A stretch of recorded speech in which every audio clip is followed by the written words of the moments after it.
السلام علیکم لسنرز، آئیے عنایت اللہ سیریز کے سلسلے کی ایک نئی کہانی سنتے ہیں جس کا عنوان ہے میں زہریلی لڑکی تھی۔ اس کی راوی ہیں نکہت عزیز۔ میں ایک زہریلی لڑکی تھی۔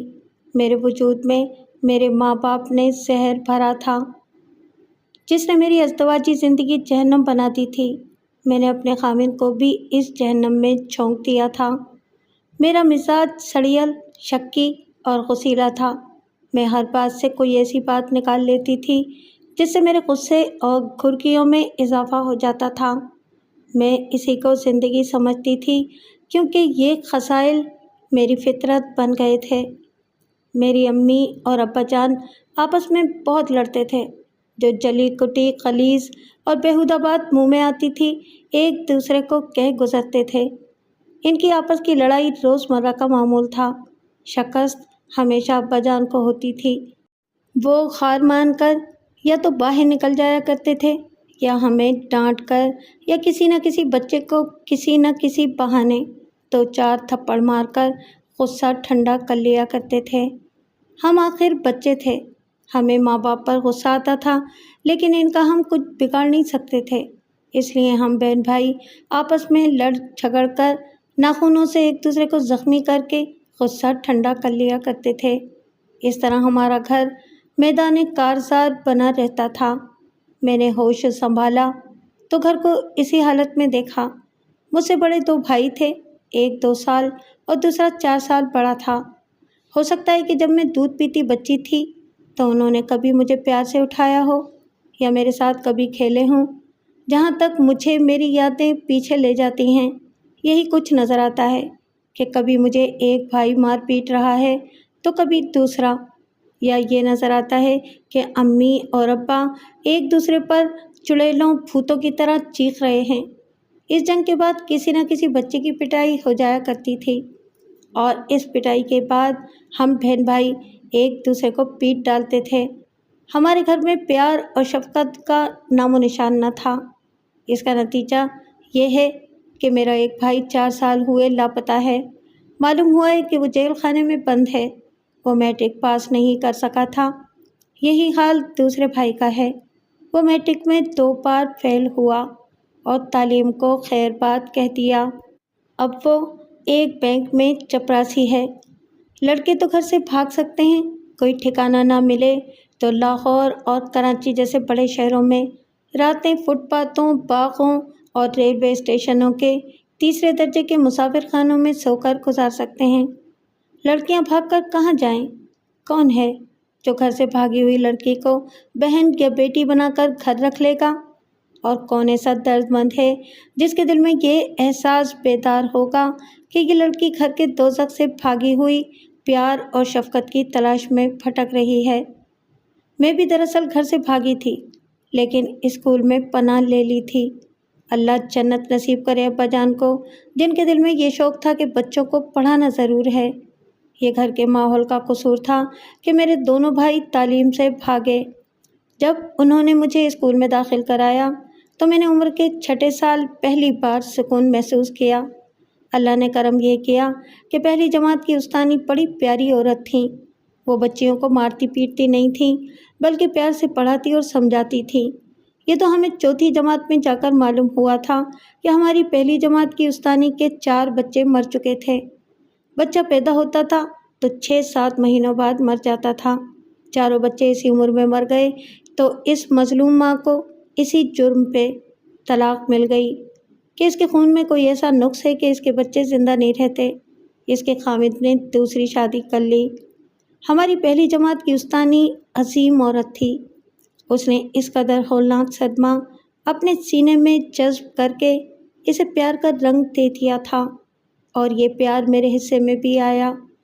اسی پیار کا نتیجہ تھا کہ مجھے اسکول اور کتابوں سے پیار پیدا ہو گیا اور میں اسکول کو بڑی پناہ گاہ سمجھنے لگی۔ دن بھر کے یہی 6 گھنٹے سکون نصیب ہوا کرتا تھا۔